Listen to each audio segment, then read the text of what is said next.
Welcome back to A Fresh Story, the podcast where we have conversations about brave decisions to start over again.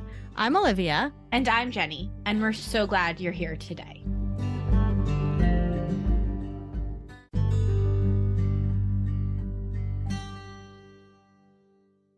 Oh, hi there. Nice to fancy meeting you here. Fancy meeting you here and down the hall from me on our Zoom. How are you today? I'm good. It's almost lunchtime. I'm definitely hungry, but I've really been struggling with what to eat lately. Does anybody else have the struggle? I don't know what to eat. I feel like the more I'm invested in work too, the less I know what to eat. No, we've been heads down in work. We literally don't stop working. Yeah, Jen just Marco Polo'd me and told me to stop working, and she's like, I know that you work all the time. We work, but maybe take a mental break.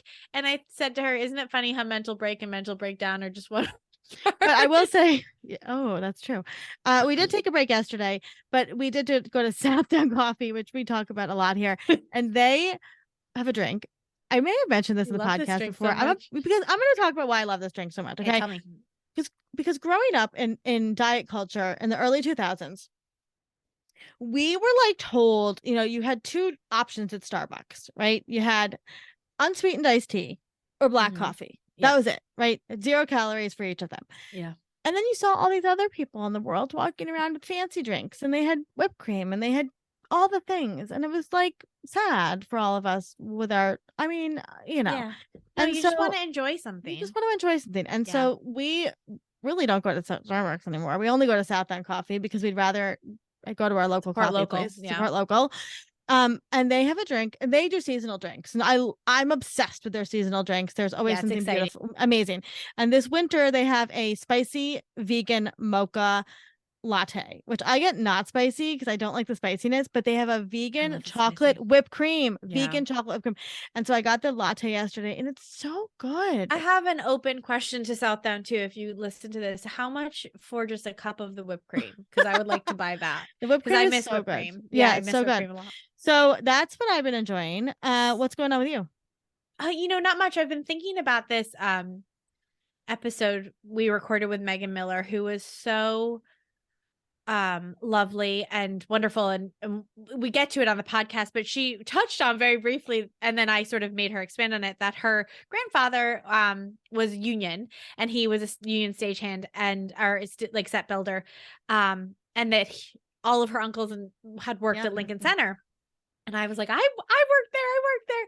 And it was very exciting for me because you forget about this whole life that I lived. And so I've actually been joking about this week that I feel closest to how I used to feel on show sites, when your head's down and you're like, you need somebody to throw a sandwich at your head and be like, eat this now, because otherwise you won't feed yourself.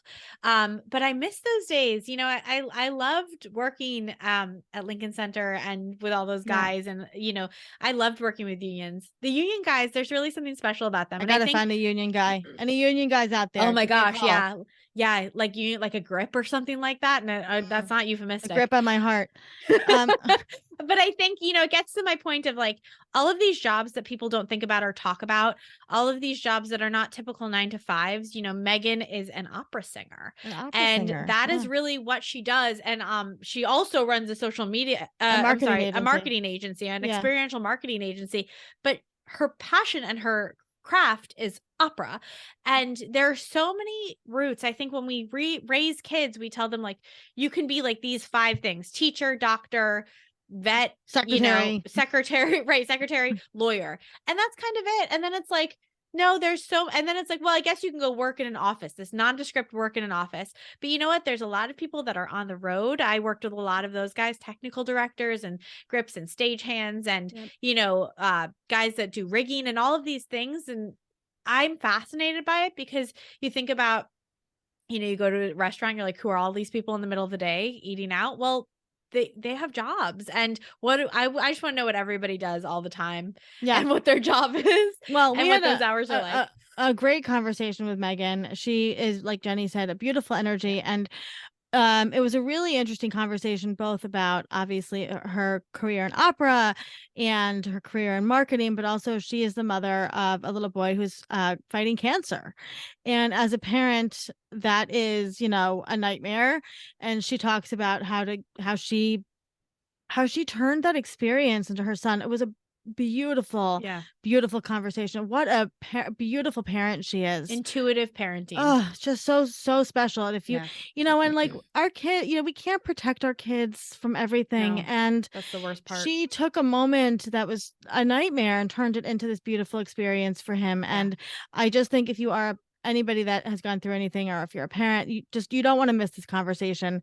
It was truly a wonderful. So, enjoy the conversation with Megan, and please remember to rate, review, and subscribe to A Fresh Story so we can keep telling fresh start stories.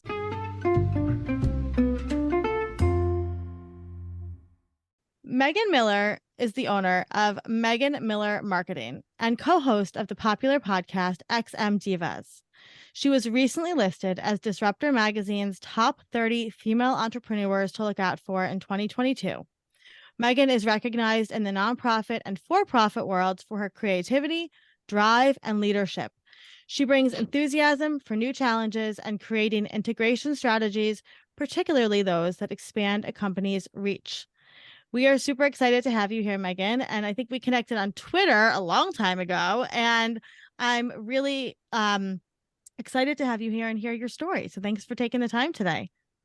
Yeah, thanks for having me. I'm excited to talk about the numerous fresh starts, but one in particular. Awesome. Yeah. Why don't you take us back to the beginning of your fresh starts story? Yeah. So in addition to being an experiential marketing consultant, I'm also a professional opera singer. So a lot of what I've gone through is kind of bouncing between careers. So sometimes I start over as an artist and sometimes I start over as an admin. But this past year, 2 years ago, actually, when I decided to take the jump from my corporate 9 to 5 is to start my own consulting agency. And it took that was always my side hustle. I feel like a lot of these companies and podcasts and great ideas always kind of start off as side hustles. Yeah. We kind of test the waters, make sure what we've got is a thing that people want. So last year my husband and I kind of decided like, hey, let's take the jump. Like there's a demand, we have something, you've got something going here. And probably the beginning of October 2021, I decided to launch my consultancy, and I was super excited. And I think I had like 2 weeks under my belt. And then my son got diagnosed with T-cell lymphoblastic lymphoma, which is a type of blood cancer. So we had to start over and kind of figure out how to navigate this new world of going through a medical diagnosis, which at the same time still launching the company, because it was something that was really important to me to make sure that I kept going, because it's not really in my blood or in my way to just to like leave something hang in there. So it's kind of two starts at once. New life with Luke's medical condition. He was only 3 at the time. Oh my gosh. And then also starting this new journey on my consultancy, and having to put my professional opera company or my professional opera career aside, which kind of broke my heart because I was like really freaking excited to get started performing again. So it was like 3 fresh starts at once, and just trying to like move forward on one of them. But that was the big jump for us in 2021. I would take 2020 any day. Through that year, I'm like, no, I'd go back to like, that one worked for me. Can you? I'm obviously. Let's start here. Is your son okay now? What's going on with him now? Okay. Yeah, so he's going through treatments now. We have until next year, so February of 2024, he'll be done. But oh wow, I mean, he's resilient. I mean, there's no doubt. When people talk about being built for something, and not saying, hey, like that's a cool thing, you guys are built for this, but he's going through everything like a champ. Something I wouldn't be able to handle. I'd be a mess if I was him. But he's going through it, and he's, of all those fresh starts, he is the one that seems to be taking on the best turn. I mean, in the initial 6 months, it sucked. Having to rearrange everything.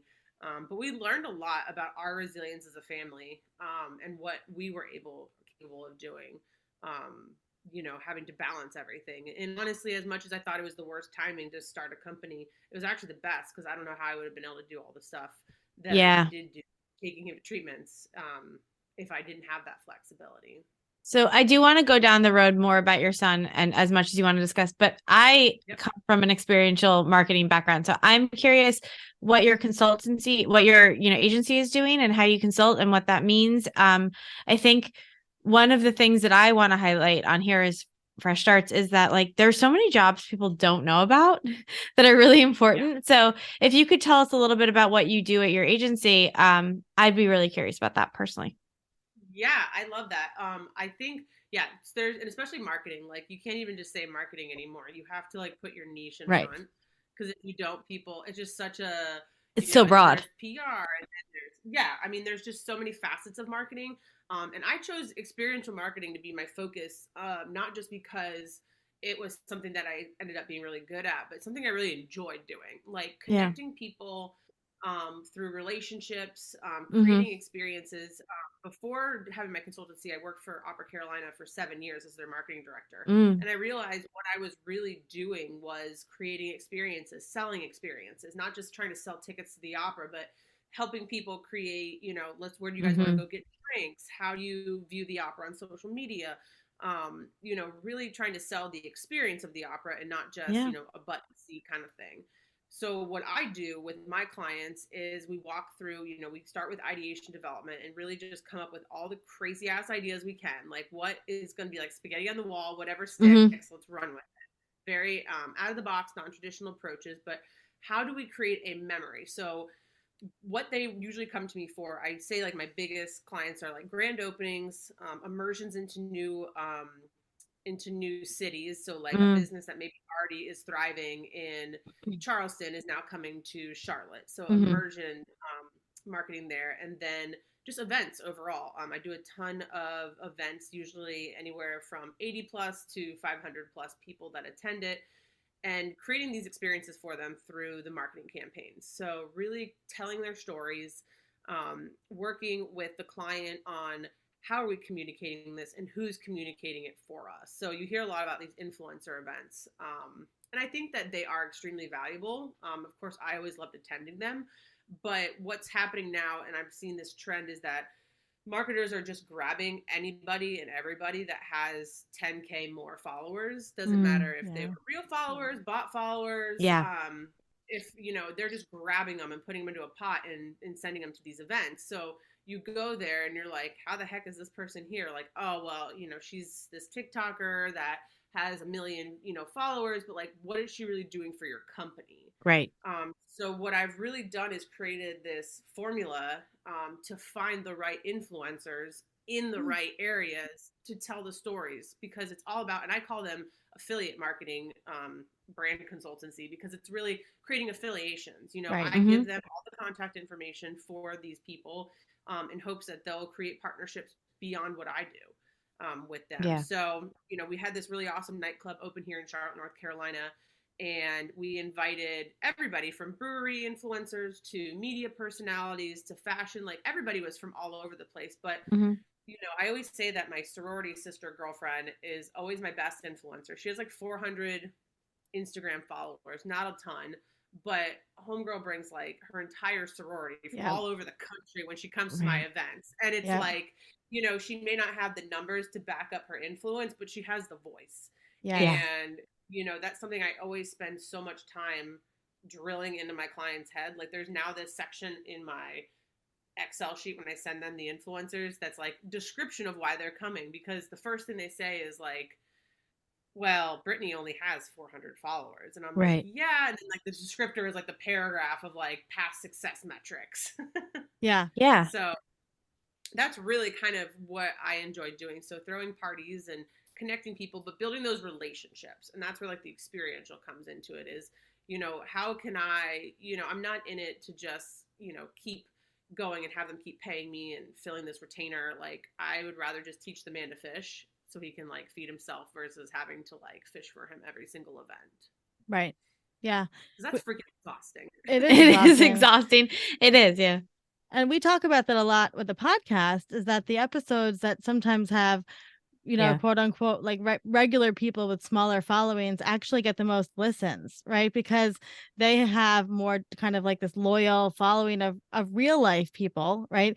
And we talk about like, we've been in the influencer world a long time too, but like real life influencers versus like the online influencers. And that's exactly what you're saying, right? That these real people that just have these like loyal followings, they can turn an event, whereas somebody with a bunch of fake followers is not going to do the same thing and won't have the same dedication for the event. Right. And we've talked about that. Right. No, you go, Megan. Sorry. Oh, no, I was going to say, it doesn't really matter if you've got a ton of followers in Wyoming. What does it do for Charlotte? Exactly. We talk about that a lot because Olivia and I, you still do run a social media agency. And so when we're talking to our clients, it's like, it doesn't, we had one client that was a med spa in Ohio. And we were like, listen, we can do whatever we need to do for you, to get followers. But how does a follower in Wyoming help you? That's not somebody that's going to come in. I mean, it's great to have your name be spread wide and far, but you really need to think about why you're doing this. Like your why is the most important thing. And if why you're doing this is to get people to come in, then we need to make sure we focus on engaged, influencers that have a local community. So we very much vibe with that because it's all about the actual quality of the experience, not the quantity of followers. Yeah, who's going to come back in, who's actually going to help your business? Because there's so much stigma around that, and there's so much focus on it, and it is hard. Like even talking about it now, guarantees someone will come in like a month or so, and I'm having the same damn conversation again. Because they're bred and they're trained to look for this metric that really doesn't even exist, and and sometimes they're like the worst people too. Because I mean, there are influencers that charge their services, and I feel in the food and beverage industry, I think that is valuable because they are creating content and they're creating things that the restaurant can use. But for someone who is, a beauty influencer, I'm not going to pay them to come to the grand opening of a new restaurant because like they're not going to necessarily, unless they're UGC, unless they're providing value. Yeah. So talk to us a little bit about your career in opera. I'm fascinated. So how did you get into opera? Where did you grow up? How did that all come together? Yeah. So born and raised in Palm Beach, Florida. I lived there for probably about 24 years. Started just singing as a kid with no talent. I was like the tree for every like stage performance. But went to middle school of performing arts in West Palm Beach, Florida, and kind of got groomed. So you were a very good tree, is what I understand. Yeah. Okay. Well, actually, I was a shitty tree. I was horrible. I honestly, so when I auditioned, so the big reason I wanted to go to middle school of the arts was because I was bullied a lot in elementary school for being tall and disproportioned and feet growing before everything else. And I didn't want to go to the public middle school. I wanted to leave all my bullies behind. And at that time, they had like magnet programs and things were really popular, but you had to like apply for them, audition for them. And I wasn't necessarily like the smartest crayon in the box when it came to academics. So I was like, well, I can't go to like, this middle school that's for like, math and science geeks. So I was like, well, I can dance and I can play the flute. And and I was really good at them. I thought I was good at them. And so I auditioned and they said, well, you can audition for a third major. And I was like, well, sure. I just want to get the hell out of this elementary school. So whatever you want to audition for, I'll do it. And it was the flute audition. So they had me sing. And when the letter came back that I got in for like vocal, I'm like, are you freaking no? I'm like, I think I sang like Whiskers on Kittens from like Sound of Music. It was awful. It's like the worst audition ever. But I've learned in the years, it wasn't about me having talent at, whatever age, 11 or something. It was about what they could mold. And I was moldable. I've learned in my 15-year career as an opera singer, that is my key, is that I am easily trainable and easily moldable. So whatever role I need to prepare for or what they need to sculpt me into, my voice fluctuates. So that's actually what they saw. So did classical, nothing really big. It wasn't until I got into high school and still pursuing singing And, college that I discovered opera, and I had never even seen an opera. I just had somebody tell me about the music, and my family is from a musical background. So my grandfather used to work at operas a lot in New York City for carpentry and stagehand. My grandmother was a Rockette, and my grandfather was a Tony Award winning carpenter. So they had told me a lot about operas, and I started learning them, and I'm like, oh, this is freaking dope. I can dress up, I can sing, I can act, I can do it all in one time. Like, no more choral singing, no more church singing, no more like, black dresses and music stands. Like, I can be on stage. dramatic. Yeah. So that's how I fell in love with it. And it was just, I think I sang it for 5 years before I even saw my first one. I was in more of them than I had actually sat down, because I'm still like a 22-year-old. Like, I'm not going to waste my time for 3 hours. You know what I can do in 3 hours? I can do a lot more than sit at an opera for 3 hours. But yeah, so I became professional. I had my debut in Palm Beach Opera Company in like 2005, in the resident artist program. Amazing. Went to Minneapolis, sang with Minneapolis Opera Company, and kind of went all over the country, and landed back in Charlotte. My husband's job brought us to Charlotte, but the beauty of it was I could go anywhere with my gift. So I was like, sure, you want to move us? Like, let's go. I can take my voice anywhere. I was still working corporate jobs in marketing, but I didn't really feel that was really what I needed to put my roots into. Right. So I've been out here with Charlotte at Opera Carolina for 13 years as an opera singer, or 12 years as an opera singer. And then after 3 years, they had offered me a position as their marketing director, because I was working a corporate job in marketing and taking a ton of backstage pictures before social media was even really a thing. I was just posting stuff and shenanigans, and they were like, can we do more of this? So that kind of led into that career, which then led into me figuring out I can create experiences and I can do this on my own, and boom, here we are. Wow. Would you say that there's a lot, like, I'm trying to figure out how to ask this question. The number of opera singers and performers that are able to do this full time with no other jobs is probably very small, correct? It's a niche community. There's a good chunk of us out there that do this exclusively. And not saying that, that's not in the stars for me in the future. Yeah. I'm only 35, but it is really hard. And, I went to school, I went to Palm Beach Atlantic University with a bachelor in voice performance opera. But after like 2 years of watching the opera scene, and being a resident artist at Palm Beach Opera Company, I was like, oh, this is like tough. And like, there's like and I have bad allergies. So I'm like, shit, it could be like one allergy attack and I'm out of career. Yeah. So that's when I got the second degree in business marketing, because I was like, I need to have a backup plan. There's no way I can, just rely exclusively on my voice.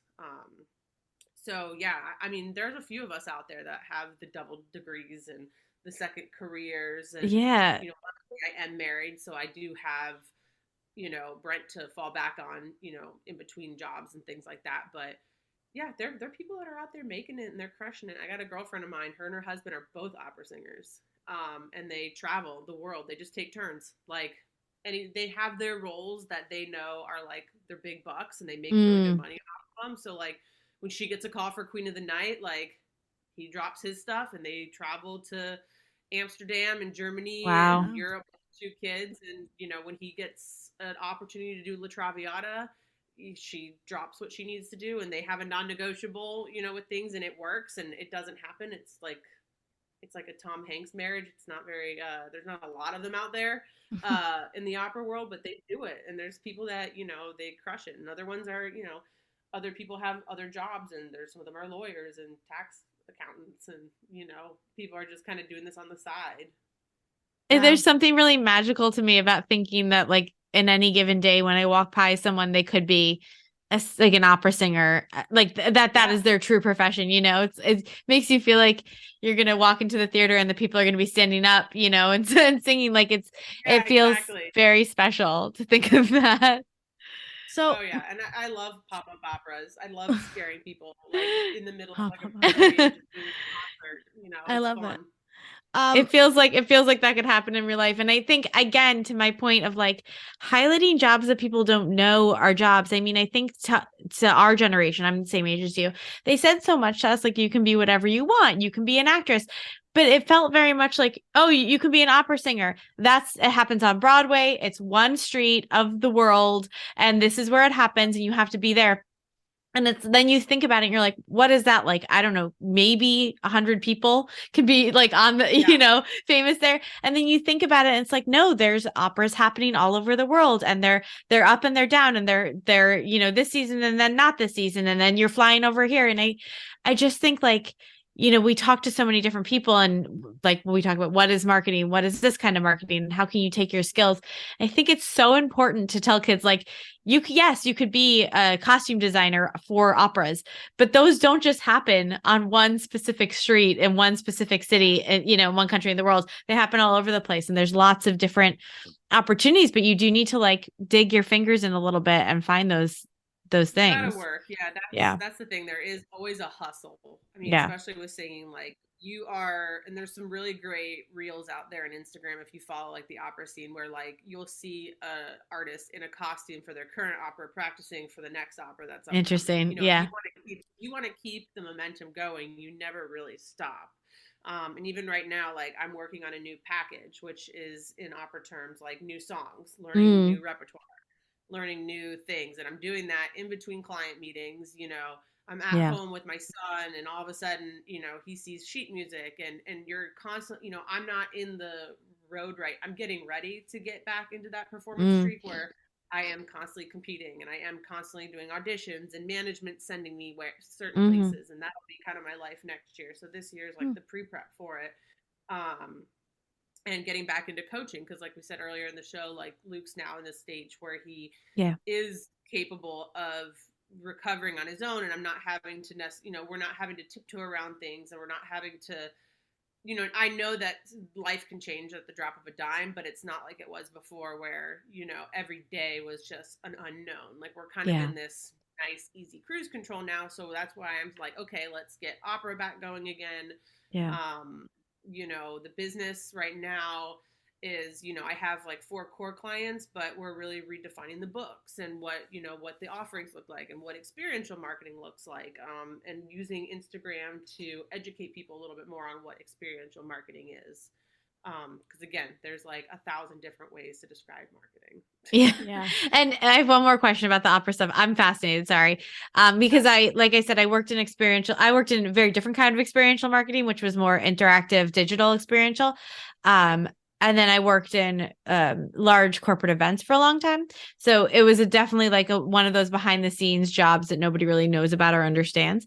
And you kind of answered it because you said you have management, but is most of the connection that you make, is it word of mouth or is it coming from a management perspective where you're finding out about the next show, or are you doing like auditions based on people that you already know? Or are you getting calls? Like, I'm just curious how that process kind of works. Yeah. So there's 2 different kinds of processes. So if you have management, they do a lot of the heavy lifting for you. So they are constantly seeking out opportunities, roles, competitions, based on your performance, your experience, your voice type, your body type, your height. There's a lot that go into it, although people don't talk about it. It is very much a physical thing as much as it is a voice. Every time companies, I think it was like 8 years ago, they tried to ban like face-to-face auditions, and they wanted to focus on the voice only, as we kind of went through like this body image revolution and stop trying to judge people. And not saying that you don't have to be pretty, you don't have to be skinny, you don't have to be fat, you don't have to be small or short or tall for an opera role, but there are castings that are very much relatable on appearance. And I'm not talking about like physical like beauty, I'm talking about like height. Talking about roles. There's pants roles. Pants roles are called pants roles because it's a woman singing a male's part, but it's a woman's part. So it was written in the 1800s for a woman to sing a man's role in a woman's voice. And, we're not changing that. Porgy and Bess is a great example of an opera that was just done out here in Opera Carolina. And Porgy and Bess is best known for Summertime, which was covered by Lana Del Rey, and Sublime. That song originated from the opera, but the opera was written by the Gershwins, and their sole ask was that this be performed by an all Black cast. And primarily a lot of that was resonating because during that time, there wasn't an opportunity and there wasn't a lot of Black opera singers. So it was his will that that's how this opera be done. And there was a time when there was a couple opera companies that wanted to do blackface, and that was done for other operas. And that's basically, for those who don't know, it's a white person basically like painted brown to fulfill this role. But that the Gershwin said, nope, not a chance. This is how we want it written. And that led to the first ever all Black cast performed, authentically, and the first ever Porgy. So I think we have to put some of those biases aside when it comes to that and actually let people cast based on how these roles were written. Right. And if you want to redefine opera, then write a new opera. There are tons of new operas out there that cover issues all the way from autism to, non-binary roles to LGBTQ, roles. Like, there are new operas that are transcending this new time, but when it comes to like old school, like, let it sit, let it be. Like, if it ain't broke, don't fix. So going back to the original question about management, the management seeks all that for you, but there's a lot of us out there that have to do the research. We're researching competitions on our own. We have Google alerts set up for, mezzo-soprano roles. We're submitting our headshots and our sound bites to opera companies at a certain time every year in hopes that, a lot of the way that they do casting is the artistic director works through the management companies. So they'll pick artists from rosters that are already developed. But I have a lot of friends that are, they're still researching. And for me, I have a great voice coach, and she does almost what management does, which is why we pay her so well. But she seeks out things for us all the time. We're constantly having conversations with our voice coaches because a lot of them are still in the circuit. My voice coach, Victoria Livengood, still goes to the Met. She still sings. I only get her when she's not. That's her side job. Her job is teaching in addition to a career in opera. So there's so many different ways that people can go about that. And, for me, it was always locking myself in with the opera company. So anytime I went somewhere, I tried to get into the resident program. So I was on that person's radar, which led to me not having to travel, which is great. But for those who want to get a lot of different roles, management is definitely the way to go, but not required. I know people that are killing it and they're not managed. They're self-managed. So take us back to your grandparents, because so I need to know this story. Were they from New York? Nuggets every now and then. Yeah, I love it. You're like, I don't know. I wasn't really musical or creative, but I did have, my grandmother's Rockette. I need to know this story. So your grandparents, were they from New York? Yeah, so they both were born and raised in New Jersey, New York, and my grandmother was a dancer. She danced and had a beautiful, pre-Rockette career, doing, I think, ballet and different types of things. And she auditioned for the Rockettes, and was one of the first Rockettes to do the top hat kick down the line. Amazing. And they had mutual friends. My grandfather, they worked in carpentry, so like stagehands. So our family is Union 1 stagehand. I believe I still have my card too. I've worked one fly rail. But they had met, and they had 12 kids. My dad is one of 12. Of those 12, the 3 that were there's 3 girls. So I would say like the other 9 boys, almost all of them went into carpentry, stagehand. 4 of them still work Lincoln Center. I've worked with the stagehands at Lincoln Center. They're a great crew. You have probably worked with my uncles and maybe my grandfather.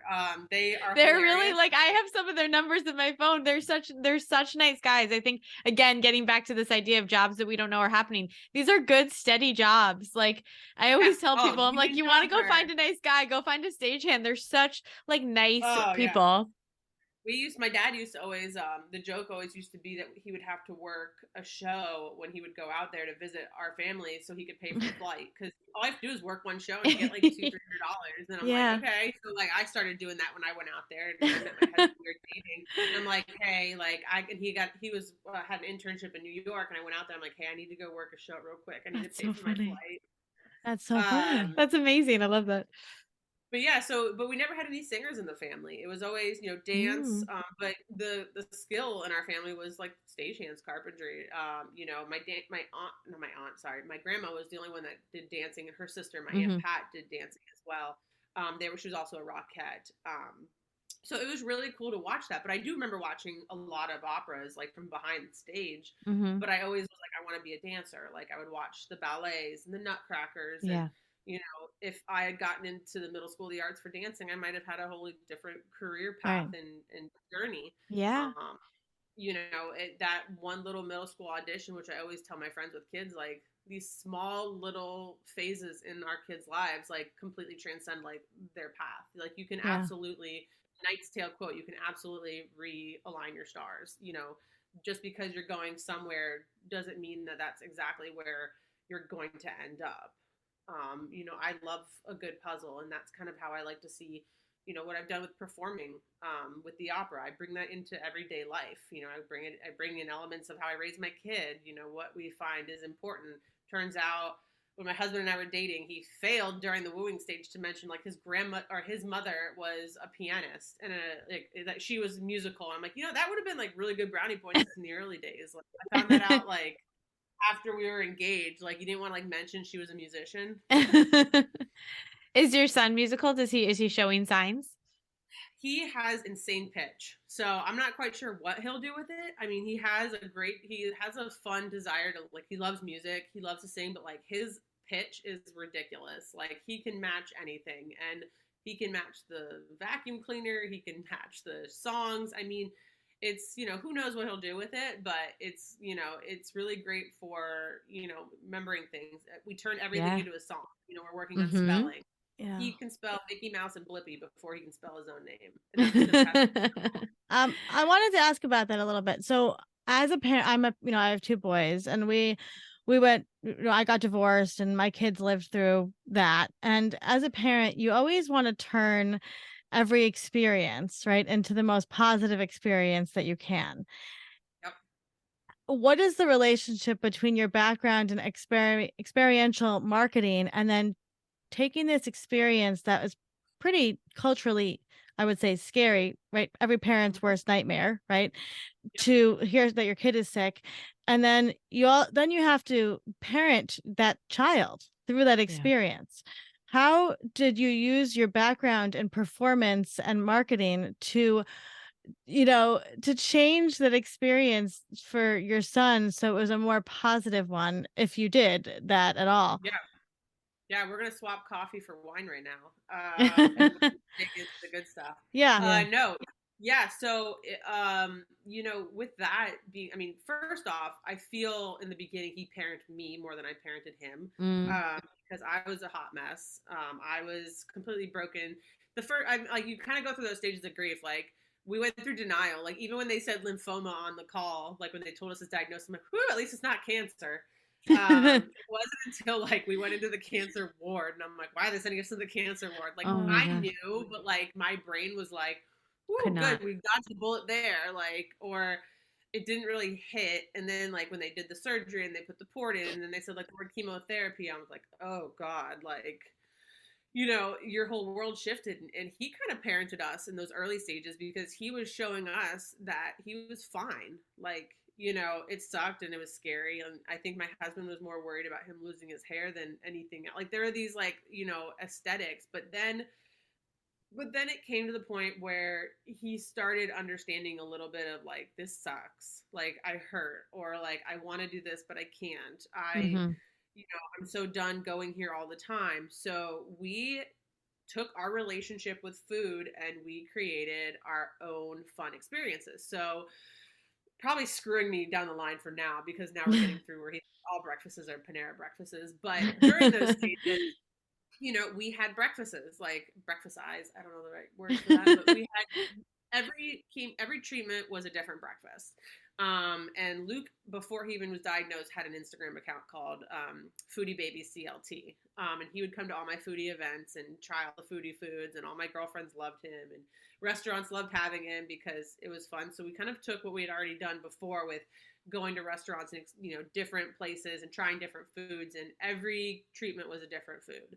So we would have Viva Chicken, we would have Cheesecake Factory, we would DoorDash. I mean, we DoorDashed everything. And we brought in really cool foods, like nothing boring, nothing stupid, nothing home packed. I'm sure it was a terrible decision for my budget, but it really got him excited because he didn't know what to expect when we get there. Yeah. And then sometimes after treatments, we would go places, and then we'd start making things. You know, we got into like making homemade pizzas, and then we got into making dough, and then he got into making sourdough. So like every day was a new creation and a new way for him to experience this different journey that he was going through. You know, he was out of school for 3 months, so we kept him engaged that way. And then it got to the point where now he goes and sees his friends, you know, all the nurses and the oncologists. And, you know, we make every trip is never like, you know, we're like, hey, we're going to go see your friends. Hey, we're going to go get some new toys. Hey, you know, they have so many things and resources. You know, you see the commercials for St. Jude's Kids, and you never truly think it's actually like where your donations go to, but it does. All these kids, they get complete, utter treatment, great care. They get tons of toys. You know, the parents don't have the burden of the financial responsibilities for these treatments that are going through St. Jude's. You know, it's not like the Sarah McLachlan Humane Society video where you're like, oh my God, again.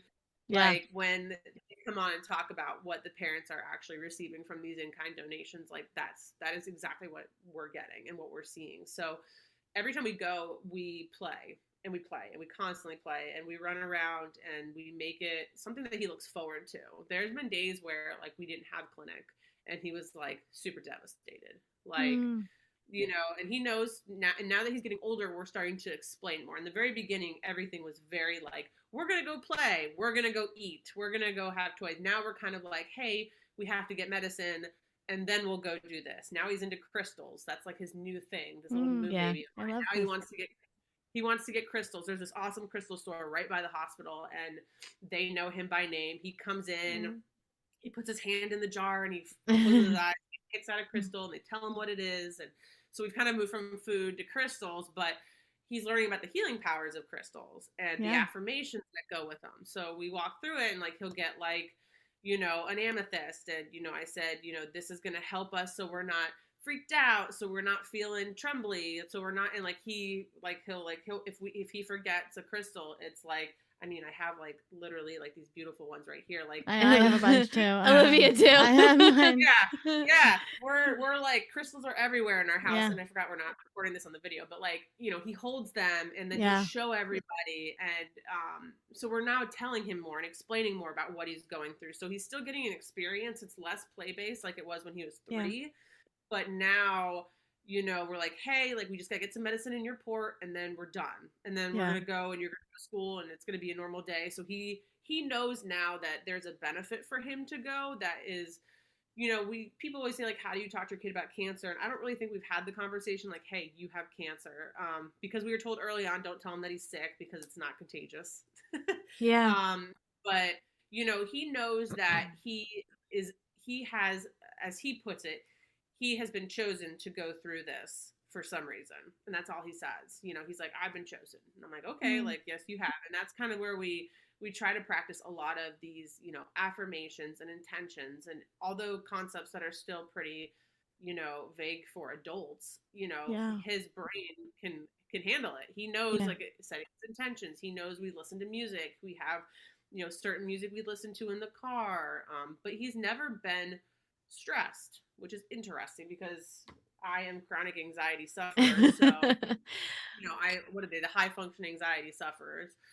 And he never through this journey has ever been like super, you know, freaked out or not wanting to go. Most of the time when he doesn't want to go, it's just because he wants to stay home and watch TV. It's not because he's scared or he's, you know, fearful of the process. And I do think that creating those foundations of excitement and experiences and, you know, overall like love and care have helped with that. I think that he'll, as he gets older, we'll probably have to go down the line of some of those, you know, those things. But, you know, we can't really explain it. So there's no other way to just teach it to him.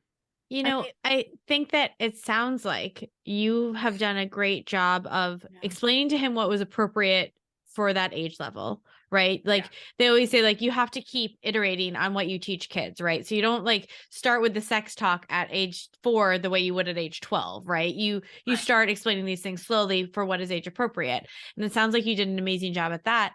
And then also in creating these systems of like, we're going to DoorDash, like F the budget right now. We need to create this for him. Survival. You were also, you were also taking something off your plate, which was making dinner, which is a big, really exhausting, stressful undertaking. So you, while trying to, celebrate him and give him that experience, we're also removing a little bit of stress from your life, which was giving him a more present mom, a less stressed mom, even as a high anxiety sufferer. Like you were feeding yourself a little bit, literally and metaphorically, and giving him a little bit more of yourself in that moment. And so it was this really beautiful system that worked for the whole family of creating, because you also probably needed that ritual and you also probably needed that routine and to know what was going to happen next, because I don't have children myself, but the idea of sort of being in this abyss where you're falling and your child is, not well and is suffering,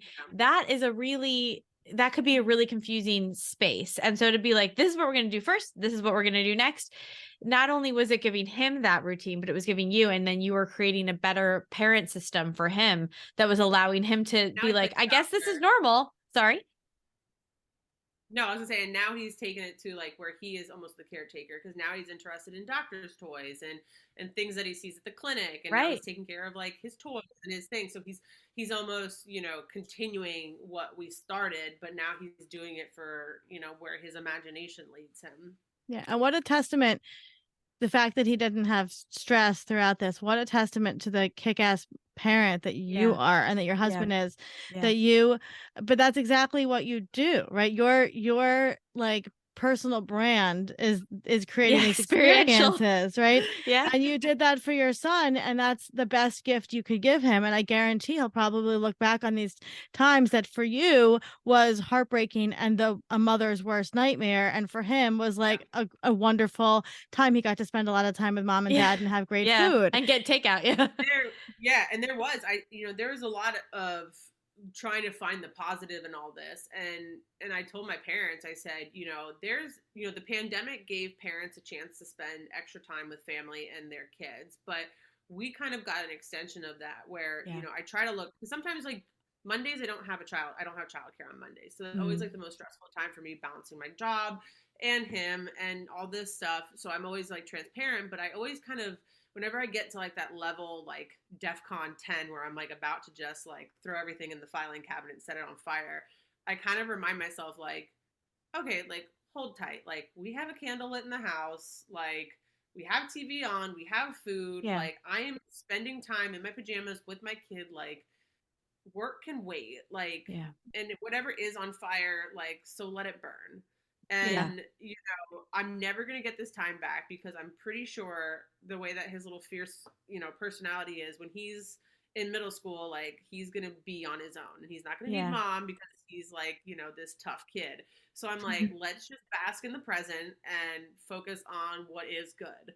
And that happens a lot, because we get so into this momentum of succeeding, and I've been seeing it a ton online about like rest and the the counterculture that is, if you're not busy, you're lazy, and if you're not doing something, you're failing. And it's been such a trend lately that I've seen, and even my own life, where like my company is not busy right now because that was my choice. I chose to not take on new clients for January and February so I can focus on building my business up and building it strong.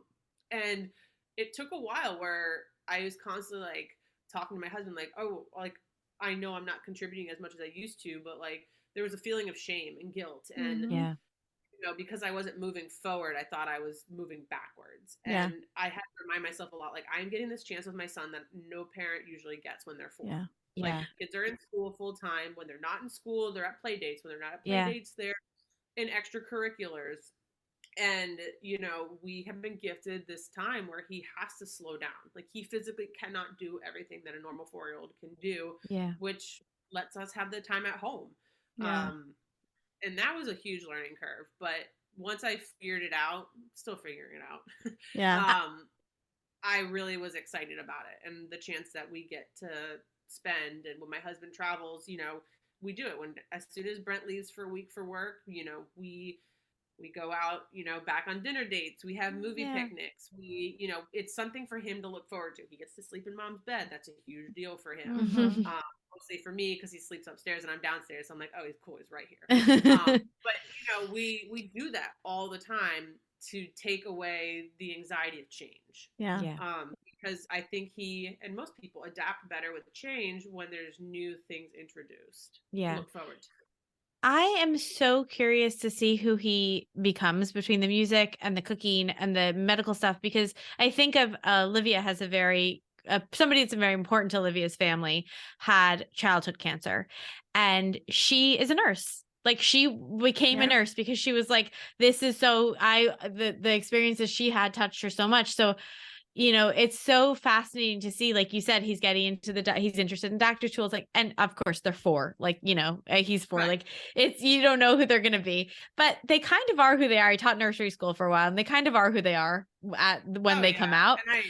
And so I'm just so curious to see, like, I'm excited to watch you grow and what you do in your career, but also to, like, get to sort of, like, in 18 years, know who this little person is going to be and where he's going to go, because there's a lot of interesting infusions that you've put in there, like with the singing and the food and the medical. So I'm curious. And none of it would have happened without the fresh starts. I mean, I feel there should never be a negative stigma on starting over. I think it's a huge opportunity that we get. So when it comes to, and maybe this is the answer to the question you're going to ask, but, like, I think, when given the opportunity to restart or to make a clean break from something, to embrace it and see what you can bring to that fresh start, to then create a new beginning and a new chapter and a new story. Because none of what I just talked about would have been possible if life hadn't just stopped, for whatever reason it was. Right. I would have never had to adapt. And without that adaptation, there wouldn't be this amazing life that we're creating right now. I love that. I have a question for you before we let you go. If somebody is going through what you went through and you're in the hospital with your kid, what is the best way for a friend to support you? Like, what is a text that you got, or what is something that, like, somebody just did that was so simple that just made you feel seen during, like, the hardest time in your life? So this is such a great question, because it gets tossed around a lot. And, what can we do? How can we help? And it really showed the colors of a lot of people, going through stages of pregnancy, going through stages of marriage. You get friends and you lose friends. You find the ones that like to go out and get cocktails with you. Then you got pregnant and they went away. You became the person that would always throw really awesome events and stay out late and have the post event. And then you had a child. People stay and people go. And when it came to Luke's diagnosis, people stayed and people go. And the biggest thing for me that meant the most wasn't the DoorDash gift cards. It wasn't the gift baskets or it was the check-ins. It was the being there now. It's the people that I have lunch with now. It's the people that stayed when they could go.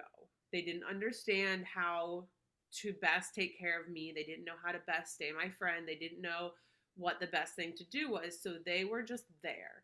And all they did was live their lives. And all they did was do what they do best, which was being a friend and being a supporter and a family member. So they weren't there every day, every week during, like, the tough parts, but they were there with the check-ins, the heys, how are you doing? But being there when the hard part is over, or, like, the course gets a little steadier, like, I needed people now, probably more than I did then, because you're in fight or flight. And when change happens, you're survival modes. And I did appreciate all the DoorDashes and the food. Like, that made my life hella easy. And, it was great to, when I did fundraisers, people would support and donate. Like that was wonderful. And I felt good about giving back because we were able to financially give back when we were also in need. But for me, it's just staying constant. And, you know, if somebody who's listening has a friend going through this and they don't know what to tell you, just stay put, just be there, be present, live your life, work your job. But when they reach out and say, hey, you want to go grab some wine? Hey, do you want to grab dinner? Hey, do you want to go for a walk? Then being like, perfect, let's go. Like just being on the other line to the call is what I think is the most important thing for people to be aware of, because eventually you reach out and eventually you do feel comfortable enough to get back into it. There were a lot of people that when I reached out didn't, you know, put the phone back up, or they moved, or their life moved on and they're living a different life now, and they didn't take you in their suitcase with you. And it's sad, but it also lets time be more free for the people that did take you with them and that did keep thinking about you. And those are the things that I think I valued the most, was the people who are present now, the people who, you know, they stayed and they waited. Yeah, I love that. So, that's really, really great advice. So the last question we always ask people, the most fun, what was the last thing that you ate and truly loved? Pizza and beer. Always. Amazing. Great combination. Really, I'm always so present when, and I just finished off a dry January. That was tough. And I still had like I had like a NA athletic beer, and it's still just the same. Like I love pizza. I'm so present whenever I eat pizza, fired pizza. But yeah, I just love there's just something nostalgic about it. I feel like, not me the beer part, but like, you know, like, and there is a nostalgia about like growing up and going to see baseball games and having a beer and pizza, or, you know, after, you know, a tough day of work in your early, like, you know, your early 30s, like it's a comfort food. It's a cheap date food. I love that. Love it. Well, I ate a lot of that during Luke's treatment. I'm sure. Comfort food. Pizza during those initial stages, and after great opera performances too. It's a good combination. It's a good combination. Perfect meal. Well, we're so excited that we connected with you, and thank you for your vulnerability and sharing your story. And, you know, one of the platforms that we kind of hammer home over time and again is we need to start talking about this stuff, right? We need to start talking about the stuff we don't talk about. What is it like to get a cancer diagnosis for your kid? And what is it like to be an opera singer? What is it like to start a marketing company? All these things, they're all brave decisions. And so we're super proud of you for making the brave decisions. And thank you for sharing them. And we know that your story is going to impact so many people, and that Luke is at the just beginning of his story. And there's so many, we're so excited to see him and everything he does. So thank you for taking the time today and sharing your fresh starts. Thank you for listening to today's story. We're always here and we're proud of you. Until next time, brave one. A Fresh Story is brought to you by Fresh Starts Registry, the first and only platform for everything you need to start again. You can read the show notes and learn more about today's episode at freshstartsregistry.com/podcast.